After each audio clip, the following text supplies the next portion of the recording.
आज सीएमएचओ कार्यालय जो आप पहुंचे हुए हैं, तो क्या मुद्दा लेकर के पहुंचे? देखिए, छत्तीसगढ़ में जितने भी हमारे स्वास्थ्य केंद्र या छत्तीस जो स्वास्थ्य केंद्र मोहल्लों में चल रहे हैं, उनकी बहुत ही ज़्यादा खस्ता हालत है। जिसके लिए हमारे कुछ साथी हैं जो हमारे वार्ड पार्षद चुनाव लड़े वहाँ पर में, जैसे मिथिलेश जी हैं, डॉक्टर साहब हैं, ये इन लोगों ने अपनी एक टीम बना करके वहाँ के तमाम पश्चिम विधानसभा के हॉस्पिटलों का निरीक्षण करने के लिए हम लोग गए। तो इन लोगों ने देखा कि काफ़ी अनियमितताएं हैं उसमें उनको देखने को मिली, जैसे स्टाफ की कमी और जो जरूरी चीजें हैं वो दवाएं, और जो अभी वर्तमान में जो कुत्तों का इतना आतंक है शहरों में, उसको लेकर के रेबीज इंजेक्शन की इतनी ज्यादा मतलब जरूरत है, वो रेबीज इंजेक्शनों की कमी वहां पर में पाई गई। बरसात का मौसम था, टिटनेस इंजेक्शन की रिक्वायरमेंट जैसी ज्यादा, टिटनेस इंजेक्शन नहीं है। जो जरूरी दवाएं हैं उन दवाएं तक वहां पर में उपलब्ध नहीं है। इन तमाम चीजों को लेकर के आज हम सीएमओ ऑफिस में आए थे, मुख्य चिकित्सालय अधिकारी के पास में, उन्हें हमने अवगत कराया है कि इन तमाम चीजें हैं और इस तरह की व्यवस्था अगर आपके रही तो वो सही नहीं है, आपको जो है लोगों की चिंता करनी पड़ेगी। तो उन्होंने हमें 5 दिन का समय दिया है कि 5 दिन के बाद आपको स्थिति की बेहतर देखने को मिलेगी। हमने कहा ठीक है।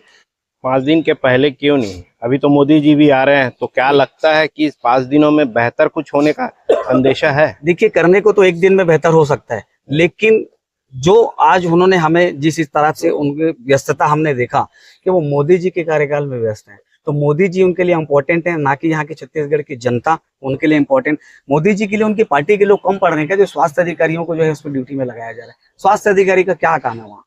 स्वास्थ्य अधिकारी का काम अपने जिले के, अपने क्षेत्रों के जो स्वास्थ्य जो मरीज, आज आप देख लीजिए मेकाहारा में आप जाकर के देखें, वहां पर आयुष्मान कार्ड नहीं ले रहे हैं, वहाँ आयुष्मान कार्ड नहीं ले रहे हैं, और वहां पर में सिटी स्कैन वगैरह के लिए 5-5 हजार रुपए की डिमांड की जा रही है वहां पर। ये कहाँ तक सही है? देखिए, देश का प्रधानमंत्री बहुत बड़ी शख्सियत है, वो आ रहे हैं छत्तीसगढ़ में, उनका तो वेलकम होना चाहिए। बिल्कुल होना चाहिए। और आप सब पार्टी अलग हुए, देश के नागरिक है, तो उस हिसाब से यहाँ पे वेलकम होना चाहिए। मगर जो वहाँ पे जो भीड़ लगेगी, उस स्वास्थ्य व्यवस्था को देखते हुए इन लोगों को लगाया जा रहा है। क्या कहते हैं आप? नहीं, देखिए, स्वास्थ्य व्यवस्था को देख करके लगाया जा रहा है, लेकिन ये कब होगी? जब वो उनके आने पर उनकी जरूरत पड़ेगी। अभी तो जरूरत नहीं ना। अभी आए क्या मोदी जी? अभी नहीं आए मोदी जी। तैयारियां चल रही है, तैयारियां चल रही, तो तैयारियों के लिए अपने जो है लोगों को भेज सकते हैं। स्वास्थ्य अधिकारी सबसे ज्यादा जरूरी इम्पोर्टेंट क्या है? जनता नहीं है क्या? मैं जानना चाहता हूँ कि क्या जनता नहीं है? जनता इम्पोर्टेंट है, जिन्होंने इन्हें आज गद्दी में बैठाला, और जनता की आप अनदेखी कर रहे हैं, ये तो सही नहीं है ना। मैं ये नहीं कहता कि आप ना जाएं, आप जाएं, लेकिन समय पर जाएं, बाकी समय में काम करें ना। बाकी समय में स्वास्थ्य केंद्र की जो स्थिति है, आज एक स्वास्थ्य केंद्र का निरीक्षण करें जहां पर भी तो स्टाफ है ही नहीं, वहां पर एक कोई थर्ड पर्सन है जो जाकर के वहां पर अपना रहवास घर बना लिया है। वो ये कहाँ का मामला है? ये मंगल बाजार गुड़ियारी का। मंगल बाजार गुड़ियारी में एक ऐसा स्वास्थ्य केंद्र, अनोखा स्वास्थ्य केंद्र है कि जहाँ तो ना डॉक्टर है, ना स्टाफ है, ना कुछ नहीं, मरीज भी नहीं जा रहे, और वहां पर भी कोई पर्सन पता नहीं कौन है, उसने अपना घर बना करके रह रहा है वहां पर, इसकी जानकारी तक नहीं है इनको। तो ये जरूरी है ना, ज्यादा जरूरी तो ये है। 5 दिन बाद आप लोगों को आश्वासन दिया गया है? आश्वासन दिया गया है। सीएमएचओ साहब 5 दिन बाद इस पर संज्ञान लेंगे? 5 दिन के अंदर मैंने संज्ञान ले लूंगा, ऐसा उन्होंने कहा, और हमें अवगत भी करा देंगे, ये भी उन्होंने कहा है। हम इंतजार करेंगे 5 दिन, कोई ज्यादा दिन नहीं है, 5 दिन की बात है। 5 दिन के बाद अगर नहीं करते हैं तो फिर आगे देखेंगे। भाई साहब, रायपुर में जितने भी अस्पताल है वो टकसाल बने हुए हैं, पैसा छापने की मशीन बन चुके हैं। बिल्कुल। वहाँ पे लोगों की जान ले दी जा रही है, इलाज सही नहीं हो रहा है, आयुष्मान कार्ड के बिल नहीं दिए जाते हैं, सीएमओ के पास शिकायत भी आती है, लेकिन आप जो विपक्षी पार्टी है उस पर आवाज नहीं उठाते।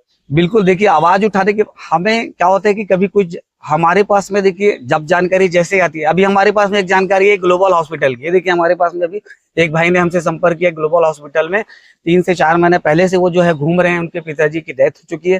ग्लोबल हॉस्पिटल में उन्होंने इलाज कराया, इलाज के दौरान उनके आयुष्मान कार्ड से भी पैसा लिया गया, और उनसे नगद पैसा भी लिया गया है 6 से 7 लाख रुपए, जिस हिसाब से उन्होंने बताया, और उसका बिल नहीं दे रहे हैं। तो ये बहुत बड़ी धांधली है। आयुष्मान कार्ड के नाम पे प्राइवेट हॉस्पिटल आयुष्मान कार्ड से सरकार से भी पैसे ले रही है, और जो मरीज वहां जाता है उनसे भी पैसे ले रही है। हमने ये पाया कि एक हॉस्पिटल का हमारे पास में आज भी है, मित्तल हॉस्पिटल का लेटर मैं आपको दिखा दूंगा, वहां पे जो मरीज जाते हैं उनसे आयुष्मान कार्ड के पहले उनसे एक लिखवाया जाता है शपथ पत्र कि हमारे द्वारा हॉस्पिटल ने किसी प्रकार से हमारा इलाज आयुष्मान से किया है, और प्राइवेट हमसे कोई पैसा, एक्स्ट्रा पैसा हमसे नहीं लिया गया है। इस शर्त पे उनसे जब शपथ पर साइन करते हैं तब उनका इलाज वहां स्टार्ट होता है। ये समस्या, इससे भी हमने अवगत कराया हुआ है, तमाम चीजों से अवगत कराया गया है। देखते हैं कि कहाँ तक के क्या है, इन लोग कार्रवाई अब तक करेंगे। आपका परिचय? अजीम खान, आम आदमी पार्टी रायपुर।